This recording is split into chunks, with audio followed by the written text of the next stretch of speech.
Enthalpy. जब हम किसके बारे में बात करते हैं, एंथैल्पी के बारे में बात करते हैं, तो जैसे एनर्जी की डिफरेंट फॉर्म होती हैं, उसी तरह से एंथैल्पी होती है बेटा। एंथैल्पी का मतलब मेन पर्पज क्या है, या फिर हम क्या बोलें कि एंथैल्पी है क्या।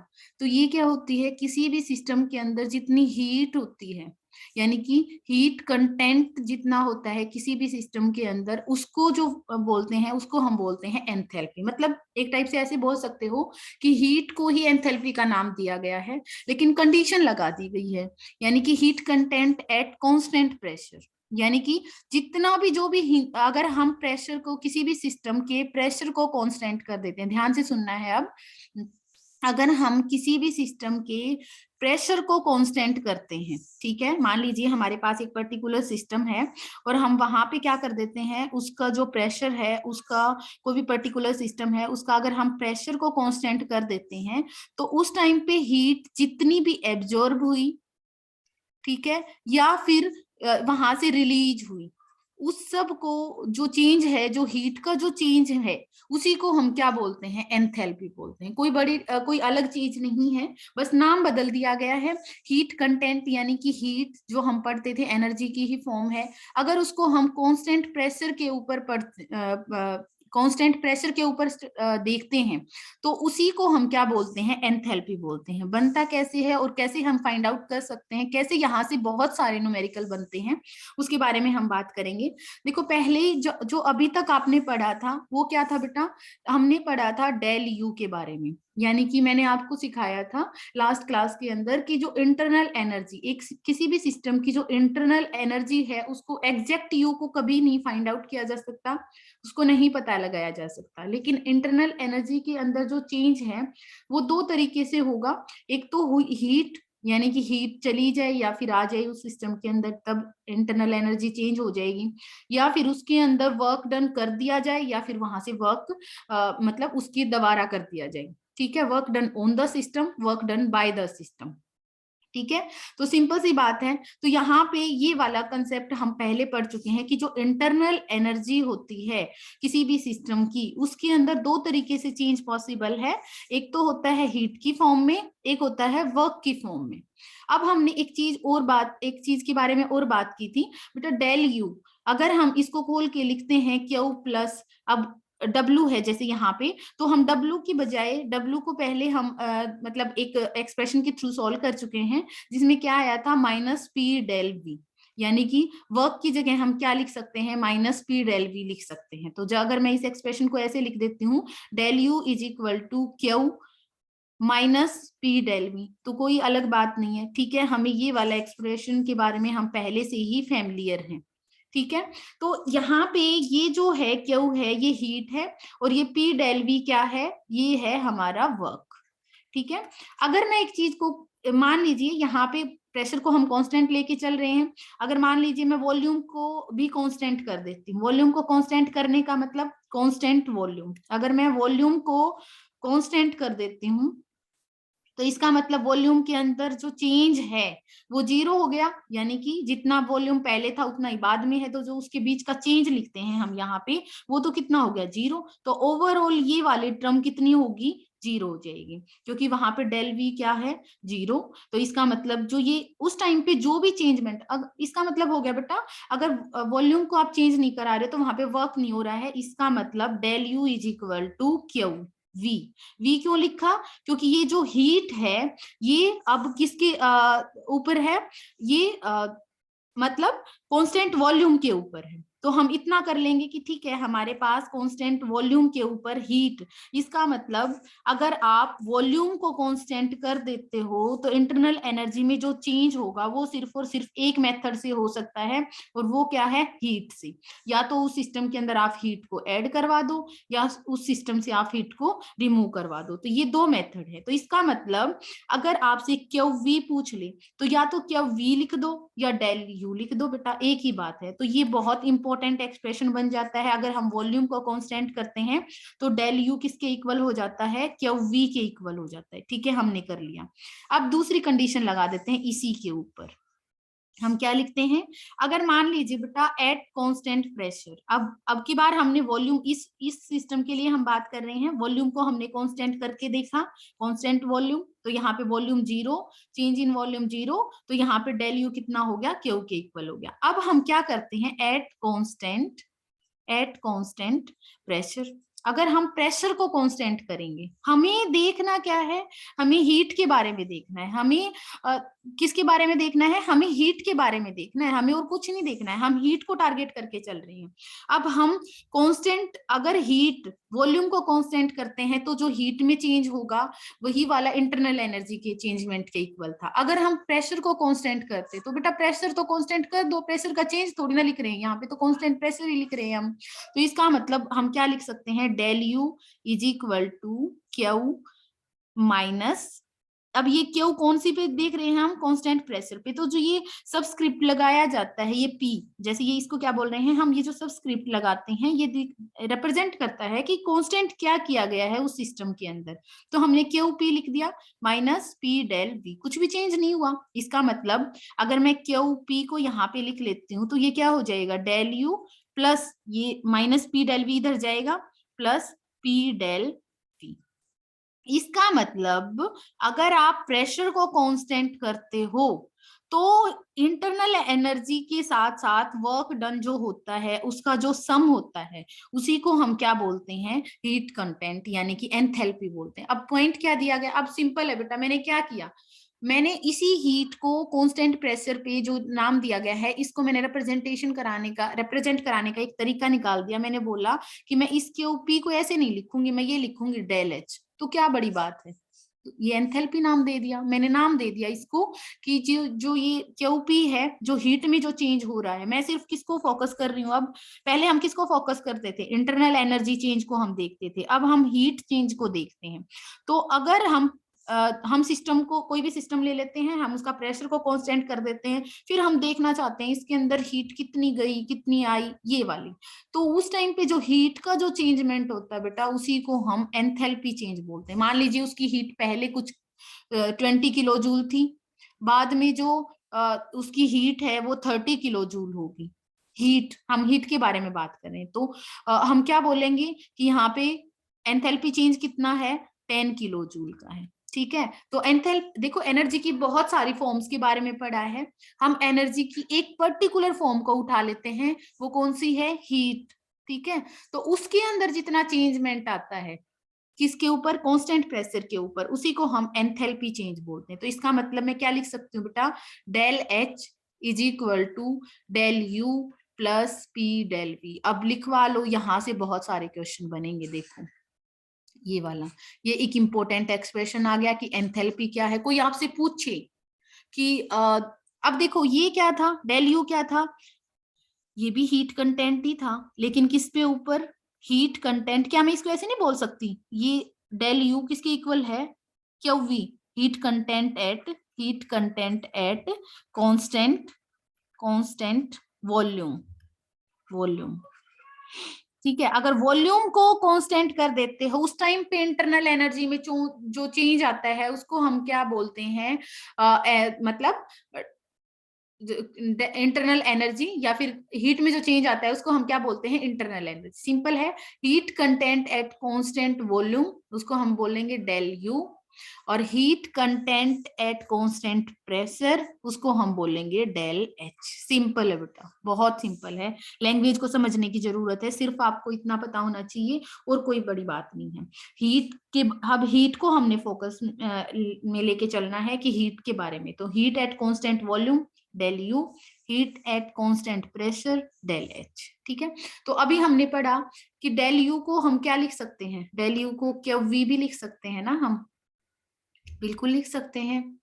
और ये क्या था, डेल एच को क्यू पी। अब देखो मैं जो मार्क कर रही हूँ दोनों पॉइंट्स को ध्यान से देखना, देखो नया एक्सप्रेशन बनाते हैं, एक ये वाला एक्सप्रेशन और एक ये वाला एक्सप्रेशन। ठीक है, मतलब अब इनको यहाँ पे पुट करते हैं, हम इन दोनों वैल्यूज को हम इस वाली इक्वेशन के अंदर पुट करने की कोशिश करेंगे। तो क्या करना है आपको, डेल एच को ये याद कर लो बिल्कुल, डेल एच को ही क्यू पी बोलते हैं, ठीक है, डेल एच कुछ नहीं है, डेल एच सिंपल हमारा क्या है, हीट है एट कांस्टेंट प्रेशर, और ये क्या है, डेल यू क्या है, हमारी हीट है at constant volume, plus P del we. एक नया एक्सप्रेशन बन के आ गया है हमारे पास। इस वाले एक्सप्रेशन को फिर से इंपॉर्टेंट, जैसे आप नोट्स बनाते हो ना, जैसे एक बात बताती हूँ बेटा, जैसे आपकी जो नोटबुक होती है, जैसे नोट्स बनाने के कुछ तरीके होते हैं, कुछ बच्चे मतलब सब बच्चों को आपको ये पता होना चाहिए कि जैसे आप नोट्स बनाते हो जिस भी नोटबुक में, तो सारा नहीं पढ़ना होता, थोड़ी सी स्मार्ट स्टडी भी करनी होती है। तो जिस पेज पे आप नोट्स बनाते हो, मान लीजिए उसका ऊपर वाला ये वाला पेज, यहाँ से तो आप लिखते नहीं हो, तो वहां पे हमेशा आपको इंपॉर्टेंट फॉर्मूलेज लिख लेने चाहिए, ताकि कभी भी आपको जरूरत पड़े तो वहां पे ये दो फॉर्मूले आपको लिखने हैं। ये आप एक हैबिट बनाओ, ये बहुत मतलब जरूरी चीज होती है। जब आप किसी भी कॉम्पिटिटिव एग्जाम्स की तैयारी करेंगे तो वहां पे बताते हैं, देखो ऐसे कर लेते हैं बच्चे की जो बुक है उस पे यहाँ पे चिट अलग से एक पेज लेके, छोटी सी चिट लेके, और उसको यहाँ पे पेस्ट कर लेते हैं, और उसके ऊपर सिंपल पूरे फॉर्मूलेज लिख लेते हैं। ये भी कुछ तरीके होते हैं। या फिर आपकी जो स्टडी टेबल होती है उसके ऊपर छोटी छोटी चिट बना के आप वहां पे चिपका सकते हो, जो मेन मेन इंपॉर्टेंट फॉर्मूले जो होते हैं, क्योंकि क्वेश्चन वहीं से आते हैं। तो वहां पे जब आप लिखोगे तो वहां पे आप लिख लेना, पहला तो del H is equal to del you plus P del we, और दूसरा फॉर्मूला आपको क्या लिखना है, डेल एच को ही हम हीट बोलते थे एट कांस्टेंट प्रेशर, और डेल यू को ही हम बोलते थे heat at constant volume, plus P del v. Okay, इतनी बात समझ आ गई, यानी कि ये दो इंपॉर्टेंट फॉर्मूले हमारे पास हो गए, यहां से क्वेश्चन बन सकते हैं। ठीक है, लेकिन अब इसी डेरिवेशन को हम थोड़ा सा और आगे करते हैं, जहां से एक और तरह के क्वेश्चन बनते हैं। ठीक है, जैसे अगर हम यहाँ पे इस चीज को ध्यान से देखते हैं, यानी मैं इस एक्सप्रेशन को दोबारा से उठा लेती हूँ। देखो क्या किया मैंने, del H is equal to del you plus P del v. कुछ नहीं करना है, जो आपको लिखा हुआ है ना वो लिख लेना है आपको। ऐसे लिखने के बाद क्या मैं इस चीज को ऐसे लिख सकती हूँ कि del H is equal to del you plus p, तो हमने कांस्टेंट रख रखा है, वी क्या है, वी हमने डेल वी क्या है, फाइनल माइनस इनिशियल, है ना। ऐसे ही लिखते थे, मान लीजिए बाद वाला वॉल्यूम V2 था, पहले वाला वॉल्यूम क्या था, V1 था, हमने ऐसे कर दिया। मैंने कुछ नहीं किया है, सिर्फ जो आपकी इक्वेशन है डेल वी है उसकी जगह V2 माइनस V1 कर दिया है। अब मैं इसको थोड़ा सा और सिंप्लीफाई करती हूँ। क्या मैं इसको ऐसे लिख सकती हूँ, del H is equal to del you plus PV2 minus PV1। ठीक है, मैंने कुछ नहीं किया है, इस P को अंदर हम ब्रैकेट के अंदर लेके चले गए, PV2 माइनस PV1। ठीक है, अब आप पहले से ही जानते हो, हम एक आइडियल गैस के लिए जो इक्वेशन पढ़ते थे उसके अंदर क्या था, PV is equal to nRT। हम सब जानते हैं, हमने पढ़ा है पहले कि PV is equal to nRT, है ना। तो अब R और T को तो हमने कांस्टेंट किया है। ठीक है, हम एक आइसोथर्मल सिचुएशन के बारे में हम बात कर रहे हैं। ठीक है, तो अब इसके बारे में अब यहाँ पे ध्यान से देखना है कि ये जो वॉल्यूम है, अब अगर मैं ये V1 ले लेती हूँ तो नंबर ऑफ मोल्स क्या हो जाएंगे, N1 RT। ठीक है, क्योंकि हमने क्या किया है, देखो मोस्ट ऑफ जो रिएक्शंस होते हैं, अब ध्यान से सुनना है सभी बच्चों को, मोस्ट ऑफ जो यहाँ पे दोनों चीजें कांस्टेंट है, प्रेशर तो कांस्टेंट है ही है, टेम्परेचर भी कांस्टेंट होता है ना। प्रेशर और टेम्परेचर दोनों कंडीशंस, मोस्ट ऑफ जो 90% जो रिएक्शंस होती है ना बेटा आपकी, वो सारी की सारी कहाँ पे होती हैं, जहाँ पे दो चीजें कांस्टेंट होती हैं, आपका प्रेशर भी कांस्टेंट होता है और आपका जो टेम्परेचर है वो भी आइसोथर्मल और जो आइसोबारिक प्रोसेस होती हैं। ठीक है, इनके बारे में हम बात करते हैं। तो हमने सिंपली क्या करना है, इतनी बात समझ आने के बाद हम बिल्कुल आसानी से कर सकते हैं कि अगर, ठीक है, आर और टी तो कांस्टेंट है, आर के बारे में तो हम पहले भी जानते हैं एक कांस्टेंट है, तो PV1 N1 RT, और अगर PV2 होता हमारे पास तो हमारे पास क्या हो जाता, N2 RT। ठीक है, तो हम दोनों वैल्यूज को यहाँ पे लिखते हैं। चलो, PV2 की जगह हम ये वाली वैल्यू लिखेंगे और PV1 की जगह हम ये वाली वैल्यू लिखेंगे। तो चलो लिखो कैसे, यानी कि del H is equal to del you plus, यहाँ पे क्या था, N2 RT minus N1 R T. कुछ नहीं किया बेटा, मैंने इन वैल्यूज को यहाँ पे पुट कर दिया है इस वाली इक्वेशन के अंदर। ठीक है, अब ध्यान से देखना है, आर और टी तो दोनों में कॉमन है, तो सिंपल मैथ्स लगाइए। आप क्या लिखोगे, del H is equal to del you plus क्या हो जाएगा, आर टी बाहर आ गया है, N2 माइनस N1। अब यहां से देखना है बेटा ध्यान से, हम तो केमिस्ट्री की बात कर रहे हैं तो हम केमिस्ट्री की सेंस में ही पढ़ाएंगे, है ना।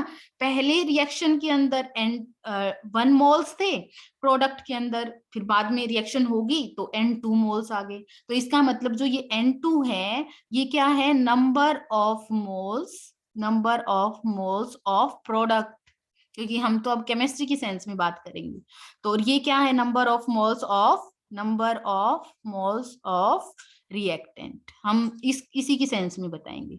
तो इसका मतलब अगर आपको कोई दिया जाए तो यहाँ पे ये N2 माइनस 1, यानी कि पहले रिएक्शन के अंदर इतने मोल्स थे, प्रोडक्ट के इतने बन गए, तो इसका मतलब N2 माइनस N1, बाद में जो बने उसमें से कौन सा माइनस कर देना है, जो पहले वाले नंबर ऑफ मोल्स थे। ठीक है, तो इसका मतलब क्या हो गया, del H is equal to del you plus N2 minus N1 को मैं डेल N लिख देती हूँ, N2 माइनस N1 को क्या लिख देती हूँ मैं बेटा, डेल N लिख देती हूँ। ठीक है, इसका मतलब यहाँ पे क्या लिख सकते हैं हम, डेल N आर टी। ठीक है, अब एक इंपॉर्टेंट पॉइंट समझाना है मुझे यहाँ पे। तो ये हमारे पास एक नया एक्सप्रेशन आ गया है, यानी कि आपको क्या करना है, प्रोडक्ट के जो हमारे नंबर ऑफ मोल्स थे उसमें से जो रिएक्टेंट के नंबर ऑफ मोल्स थे उसको माइनस करके डेल एन लिखना होता है। ठीक है, तो ये आर टी। अब यहाँ पे कंडीशन होती है, कंडीशन क्या होती है बेटा, कंडीशन ये होती है कि यहाँ पे जो नंबर ऑफ मोल्स जो हम देखते हैं ना, वो सिर्फ गैस के देखते हैं। अब इस बात का क्या मतलब है उसको समझाएंगे हम, यानी कि जो नंबर ऑफ मोल्स गैस वाले होते हैं ना, उन नंबर ऑफ मोल्स को गिनना है। नंबर ऑफ मोल्स अगर सॉलिड के बनते हैं या फिर लिक्विड के बनते हैं, हमें उनको कैलकुलेट नहीं करना होता, रीजन पूछते हैं हम। ठीक है, अब हम पूछेंगे कि मतलब रीजन क्यों, ऐसा क्यों है, हम सॉलिड और लिक्विड वालों को काउंट क्यों नहीं करेंगे, क्योंकि बेटा सॉलिड और लिक्विड वाले जो होते हैं उनके अंदर जो वॉल्यूम चेंज होता है वो ऑलमोस्ट जीरो होता है ना। जो ये यहाँ पे ये वाली वैल्यू ऑलमोस्ट जीरो होती है। ठीक है, तो ये ऑलमोस्ट जीरो हो जाएगा, तो यहाँ पे जो चेंजमेंट आता है वो जीरो के इक्वल हो जाता है, तो उसको हम कैलकुलेट नहीं करते हैं। तो पॉइंट ध्यान रखना है कि सिर्फ और सिर्फ गैसियस। तो जब आप नोट्स बनाओगे तो यहाँ पे एक नया फॉर्मूला लिखोगे, ये सबसे ज्यादा इंपॉर्टेंट है, ये है मोस्ट इंपॉर्टेंट। मतलब अगर 10 न्यूमेरिकल करते हो तो 6 न्यूमेरिकल यहाँ से आएंगे। ठीक है, क्या हो जाएगा, del H is equal to del you plus del N ji R T. ठीक है, ये वाली वैल्यू आपको पुट कर लेनी है। अब नेक्स्ट वाले पेज पे हम इसको आगे करके दिखाएंगे कि कैसे करना है, जैसे किस तरह का क्वेश्चन यहाँ पे हो सकता है। अब ये डेल एन कैसे फाइंड आउट करना है, देखो अगर हमें क्या बात करनी है, जैसे मान लीजिए आपके पास H2 प्लस Cl2 और क्या बन रहा है बेटा, यहाँ पे प्रोडक्ट के तौर पे HCl बन रहा है। ठीक है, और वो यहाँ पे लिखता है कि ये भी गैस है, ये भी गैस है और ये भी गैस है। ठीक है, अब आपको इक्वेशन पता है, del H is equal to del you plus del N ji R T. ठीक है, मान लीजिए एग्जामिनर आपको आर तो आपको पहले से ही पता है ना, पहले से ही पता होता है, और एग्जामिनर आपको क्या क्या वैल्यू देता है, आर तो पता है, टी की वैल्यू आपको दे देता है, डेल यू की वैल्यू भी दे देता है, डेल एच की भी दे देता है। अब ये डेल एन नहीं बताएगा, डेल एन आपको खुद देखना है इक्वेशन से। कैसे देखते हैं इक्वेशन से, कैसे पता करोगे कि डेल एन, इस वाली इक्वेशन में डेल एन कितना है। आप देखो बेटा, जो ये आगे जो नंबर होता है ना, जैसे यहाँ पे 1 है, लिख नहीं रखा तो 1 है पक्का, यहाँ पे भी आगे अगर लिख नहीं रखा तो ये 1 है, यहाँ पे भी नहीं लिख रखा तो ये क्या है, 1 है। तो ये जो आगे जो लिखा होता है, जो कोफिशिएंट होते हैं, वो नंबर ऑफ मोल्स को बताते हैं। तो यहाँ पे देखो गैस वाले को देखना है, चलो अच्छी बात ये है सारे के सारे गैस हैं, तो डेल एन के बारे में हम बात करते हैं। तो हम क्या बोलते थे, एनपी माइनस एन आर या फिर N2 minus N1। NP minus N R लिखोगे वो ज्यादा समझ आएगा, यानी कि number of moles of product minus number of moles of reactant, वो भी कौन से वाले, गैस वाले। ठीक है, हम लिखते हैं यहाँ पे गैस के कितने मोल्स हैं, हमें दिख रहा है ये 1 है, तो इसका मतलब डेल एन क्या लिखोगे, यहाँ पे एनपी की वैल्यू कितनी है, 1। अब रिएक्टेंट वाले देखो, रिएक्टेंट में गैस वाले कितने हैं, एक ये और एक ये, तो माइनस क्या लिख दोगे आप, 2। तो यहाँ पे डेल एन की वैल्यू कितनी आ गई बेटा, -1। तो आप फटाक से इस वाले क्वेश्चन के अंदर जब भी मान लो आपको एक बड़ा सा न्यूमेरिकल दे रखा है और डेल एन देखना है, तो आपको डेल एन एग्जामिनर नहीं देगा, एग्जामिनर सिर्फ आपको इक्वेशन देगा और आपको खुद से फाइंड आउट करना है। अब जैसे मान लीजिए मैं एक क्वेश्चन और है, जैसे कार्बन प्लस O2 ऐसे लिख दिया उसने, ठीक है। कार्बन हमें पता है कि सॉलिड स्टेट में है ये, ठीक है, लिखता है वो आपको देगा लिख के। और यहाँ पे O2 जनरली किस फॉर्म में होती है, गैसेस फॉर्म में होती है, और CO2 गैसियस फॉर्म में। अब आपसे पूछता है कि डेल एन बताइए इस रिएक्शन के लिए, ठीक है, या फिर इस रिएक्शन के लिए एक्सप्रेशन लिख ली, ये वाला कितना होगा।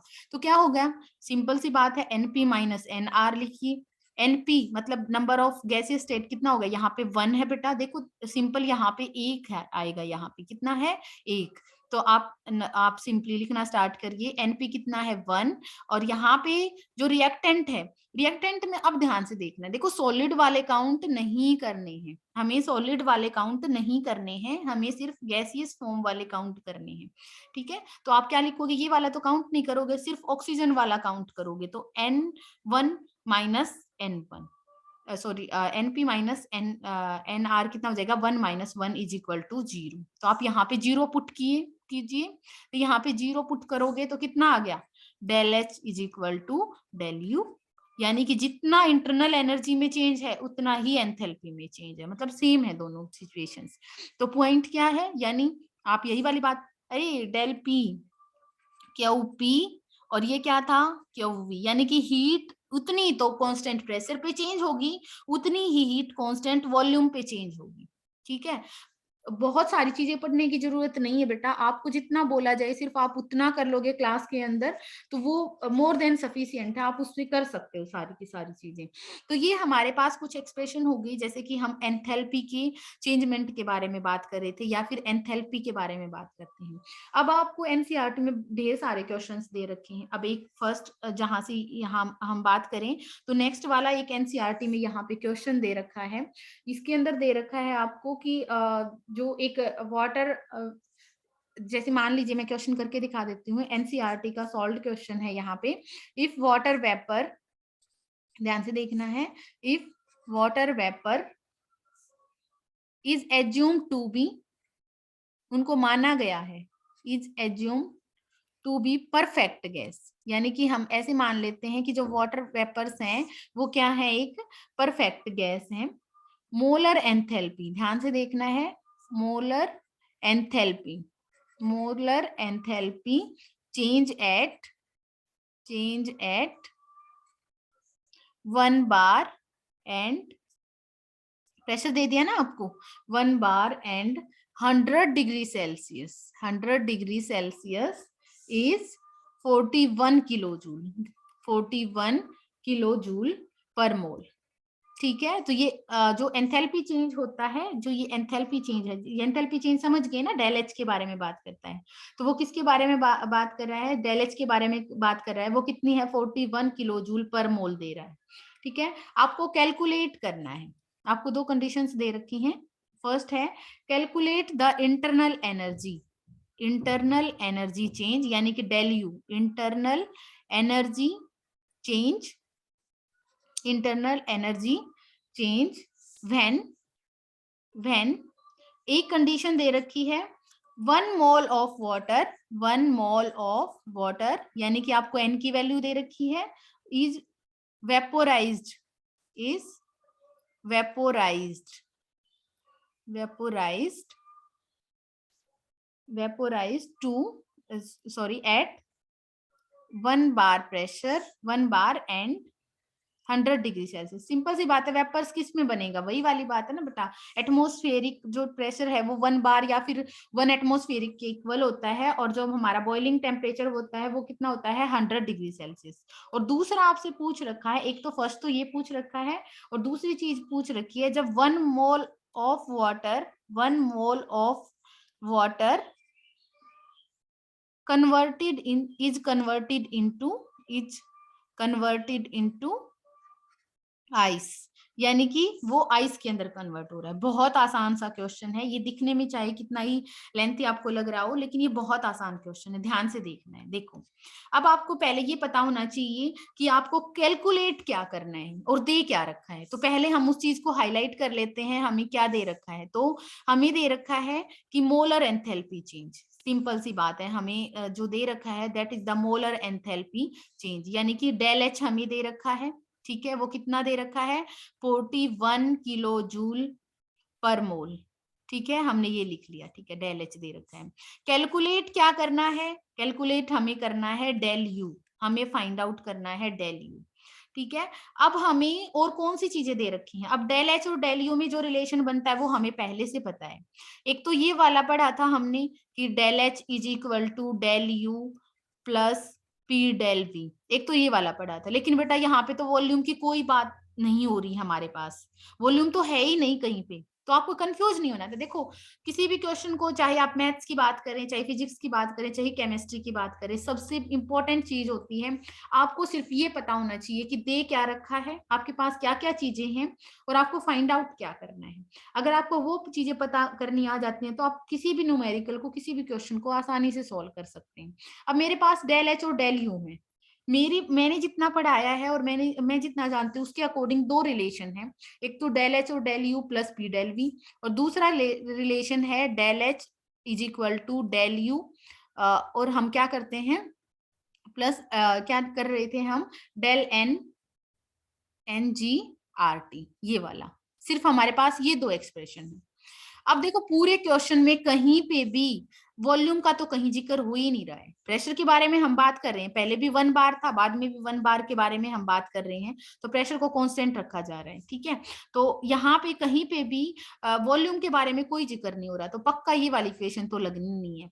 ठीक है, हमारे पास जो एक्सप्रेशन बनेगा वो बनेगा ये वाला, यानी कि del H is equal to del you plus del N ji R T. अब ध्यान से देखना है आपको, ये वाला एक्सप्रेशन यूज करके हमें ये वाला क्वेश्चन सॉल्व करना है। अब सिंपल है बेटा, पहले इस पे आ जाओ। हमें इंटरनल ये वाला तो निकालना है, ये हमें दे रखा है। ठीक है, अब हमें इस कहानी पे पहुंचना है। आर के बारे में हमें पता होता है। ठीक है, यानी कि आर की वैल्यू हमें एक कांस्टेंट है, उसके बारे में हमें पता होता है कि आर कितना होगा। ठीक है, टेम्परेचर हमें दे रखा है क्वेश्चन के अंदर। ठीक है, जैसे कि अगर वेपोराइज हो रहा है तो 100 डिग्री सेल्सियस पे हो रहा है। तो पहले क्वेश्चन के अंदर हमें सारी चीजें दे रखी हैं। जैसे फर्स्ट कंडीशन है 1 मोल ऑफ वाटर। अब देखो एन जी के बारे में हमें पता करना है। अब देखो 1 मोल ऑफ वाटर, यानी कि वाटर किस में है, लिक्विड फॉर्म में है, और 1 मोल है, तो यहाँ पे जो ये लिखते हो ना एक, ये अपने आप से अंडरस्टूड होता है कि ये 1 मोल के बारे में हम बात कर रहे हैं। तो यहाँ पे 1 मोल वाटर का है।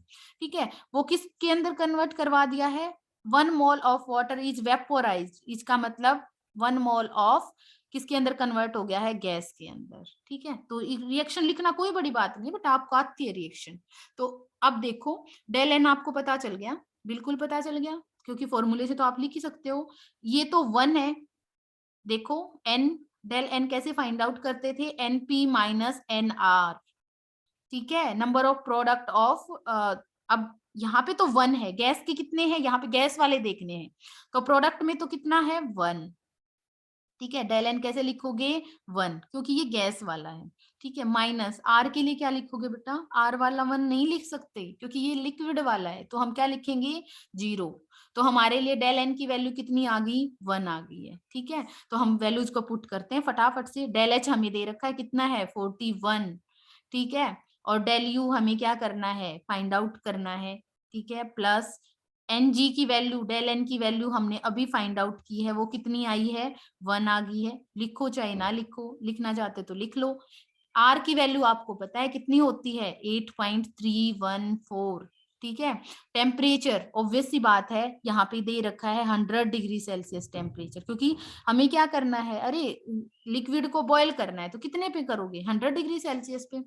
लेकिन कभी भी डिग्री सेल्सियस में नहीं लिखते हैं हम, 100 को कितने में ऐड करो, केल्विन में करो, यानी कि 273 के ऐड करो इसके साथ, तो कितना हो गया 373। तो आप फटाफट से 373 यहाँ पे लिख दो बेटा, और यहाँ से डेल यू को सोल्व कर दो, कोई बड़ी बात नहीं। ये जो वैल्यू यहाँ से आएगी उसको उधर ले जाके सब्सट्रैक्ट कर देना, आपका आंसर आ जाएगा। ठीक है, ये यहाँ तक का क्वेश्चन था। अब आ जाते हैं, जब 1 mole of water is converted into ice. अब ध्यान से देखना है, देखो अब सेकंड क्वेश्चन पे आ जाते हैं हम, सेकंड पार्ट पे आ जाते हैं। अब 1 मोल वाटर का, देखो वाटर है तो यानी कि लिक्विड फॉर्म में है, और किसके अंदर कन्वर्ट हो रहा है, 1 मोल ऑफ आइस के अंदर। आइस कैसी होती है, सॉलिड। तो यहाँ पे डेल एन कितना आएगा बेटा, सिंपल है, एनपी माइनस एन आर।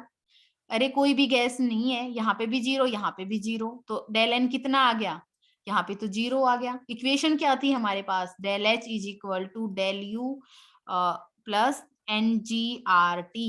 अगर हमारे पास ये वैल्यू जीरो आ गई, हमारे पास ये वैल्यू जीरो आ गई, तो बेटा ये ओवरऑल क्या हो गया, जीरो।